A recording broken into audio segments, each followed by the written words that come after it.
So to start the henna, let's just go into the Adobe Bridge, and I'll turn this down here. And Melanie created this little henna for this project. I called her up and I said, hey, can you draw me this little henna or tattoo type of design for this face? I faxed her my face, or I faxed her the photo that I was working with. And what she did is she got some trace paper.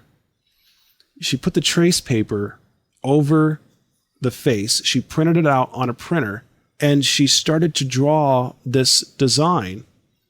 And then what she did is she scanned the pencil drawing that she created over the face, and she took it into Adobe Illustrator, and she used the pen tool, and she went around and she sent it back, and I was just like, oh my gosh, this is awesome. So yes, you can do the same thing. So there's a tip. Get a photo, print it out on the printer, whatever it is. It could be a portrait or whatever. Get some tracing paper, and you can get those at art stores. It's just like a see-through transparent paper, but you can draw on it and place that over the photo. Draw on it, scan it into Photoshop or Illustrator, and then grab the pen tool and make this path around like this. If you want to get really good using the pen tools in Photoshop or Illustrator, check out the vector art tutorial that's on this course, and Melanie will show you step by step on how to master that tool in creating different types of shapes and designs and all sorts of stuff. So check that out. But we're going to start off with this henna image here. So I'm just going to go ahead and double click on this and load it up into Photoshop. Okay, cool. So we have our henna, which is black, or our little tattoo art here. We have that over this white background. So we need to remove this white background. And an easy way to do that, we can just select the magic wand tool and click on the white background. So it looks like this, and it should select everything that's white. And then you just have to press the delete key on the keyboard to remove it. And I'll come over here to select and deselect. And that looks pretty good. It's actually nice and smooth around the edges. That looks pretty good. So I'll just go ahead and zoom out here.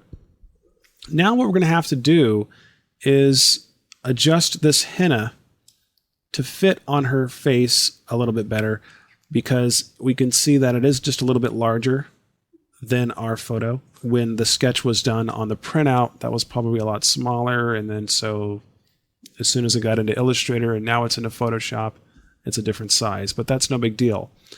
What I want you to do is get all the pieces of this henna, all the separate elements here, on their own separate layers. So just select the lasso tool and draw around the different elements here, cut them and paste them on their own separate layers. And now I can position these parts separately. I can actually make these smart objects if I want to. If you're using an earlier version of Photoshop, if you're using Photoshop CS or earlier, then you can go ahead and skip this part. But I'm going to come over here to Layer, Smart Objects, and convert these as smart objects. That way it'll make them non-destructible. This way, if I decide to resize the henna, I can do so without losing any quality. So I'll make smart objects out of all these separate pieces of the henna.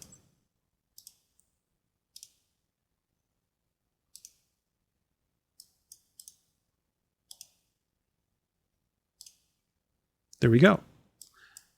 And I'm just going to click on these and transform them and position them right where I want over the eyes.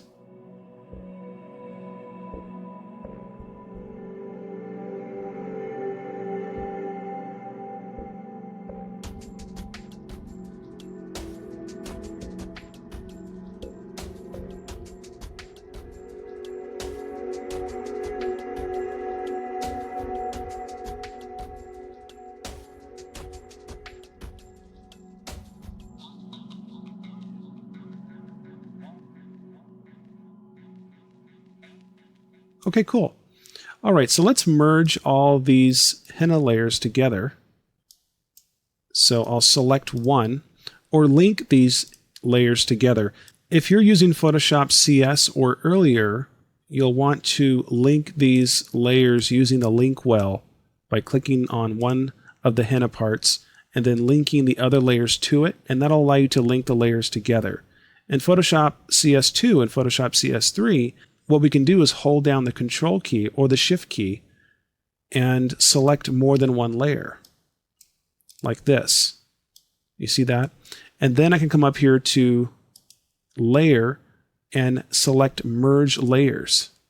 And so now we have it all on one layer. Look at that. Now we can make a duplicate of this, go over to Edit, Transform, and flip this horizontally and place it over on this side over here. I did this, but it's just too perfect. I like to have that gap there. Then I can select both layers, or you can link these two layers together and then move both of them at the same time until you get the center here lined up directly in the middle of her nose or directly between the eyes. So let's go ahead and take a break, and when we come back, I'm going to show you how to take this henna and turn it into a metal face piece that looks just like this with a texture. So I'll be right back.